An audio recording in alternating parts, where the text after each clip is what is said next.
Jawapan yang diberikan selalu berpusing-pusing bah, yang sebenarnya tidak menjawab pun kepada isu ini. Jadi kali ini tolong jawab secara bertulis dan saya minta jawapan terperinci.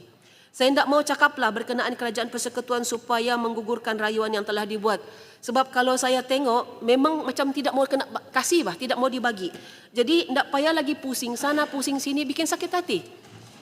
Tapi saya mau kasih ingat kita di sini bahawa negara ini dibentuk atas janji-janji yang ditawarkan exactly seperti mana dalam MA 63. Tiada MA 63, tiada bah Malaysia ini sebenarnya.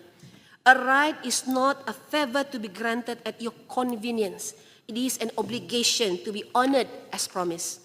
Tuan Yang di-Pertua, saya mendengar perbahasan sahabat saya dari Sipitang mengenai lebuh raya Pen Borneo Sabah yang bermasalah. Inilah isu yang tidak pandai selesai-selesai. Benar, memang ada pelbagai tindakan yang telah dan sedang diambil bagi memastikan jajaran lebuh raya ini dapat disiapkan. Tetapi kita di sini belum lagi diberitahu mengenai jumlah VO yang telah dimohon oleh pihak kontraktor bagi setiap jajaran, khususnya fasa 1A lebuh raya Pen Borneo Sabah.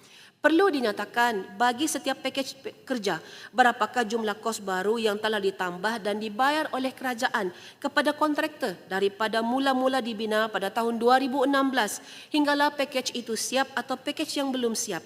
Dan saya juga mahu kerajaan jelaskan, benarkah jalan di Sabah yang selalu rosak teruk ini melibatkan jalan persekutuan?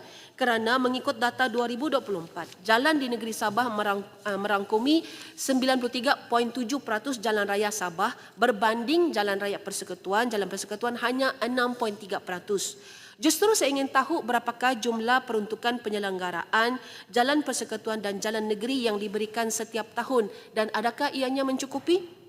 Kedua, bagaimana proses pemilihan konsesi penyelenggaraan? Adakah diputuskan oleh pusat atau kerajaan Sabah? Dan soalan yang saya betul-betul mau tahu, berapa bah harga satu konsesi jalan raya di Sabah ini? Berapakah kos menyelenggara jalan di Sabah berbanding di Semenanjung? Adakah spesifikasinya yang ditetapkan adalah sama? Bagaimana pemantauan dibuat? Tuan Yang di-Pertua, seperti yang saya ulang berkali-kali di dalam dewan ini, muara Sungai Abai perlu segera didalamkan. Tuan Speaker, saya mohon 1 minit. 1 minit. Saya bagi tahu kalau tidak dikasih dalam, bukan saja isu banjir, isu air bertakung, malah industri perikanan juga akan mati di Kota Belud.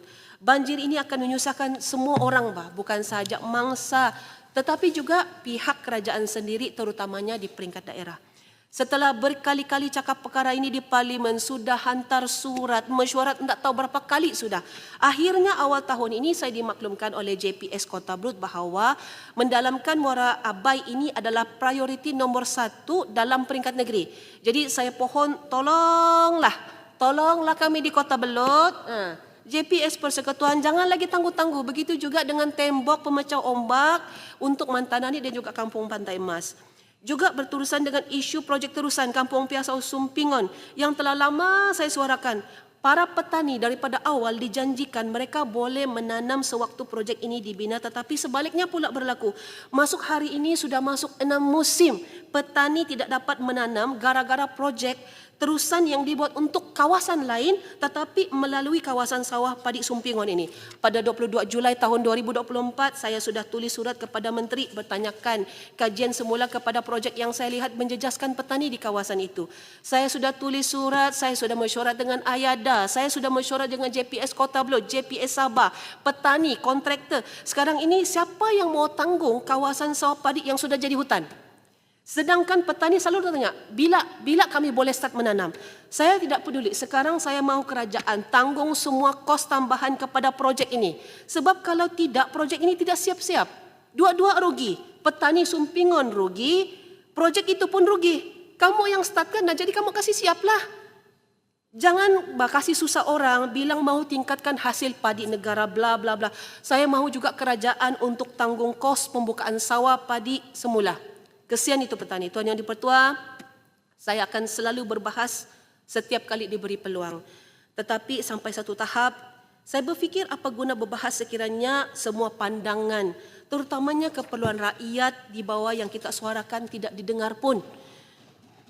Ada isu sampai 4-5 kali bercakap perkara yang sama dan sampai sekarang tidak ada tindakan. Yang mengecewakan kan sampai bertahun bercakap benda yang sama tapi tidak kena selesai. Jadi sekarang I do not know what do I have to do. Perlukah saya tukar karakter saya daripada seorang yang bercakap terus terang dalam parlimen kepada seorang pembodek pula. So apa yang saya cuba sampaikan adalah ambillah perhatian. Ambillah perhatian, bukan sekadar kita orang bilang buka ruang berbahas untuk kasih penuhi sidang parlimen. Terima kasih Tuan Yang di-Pertua.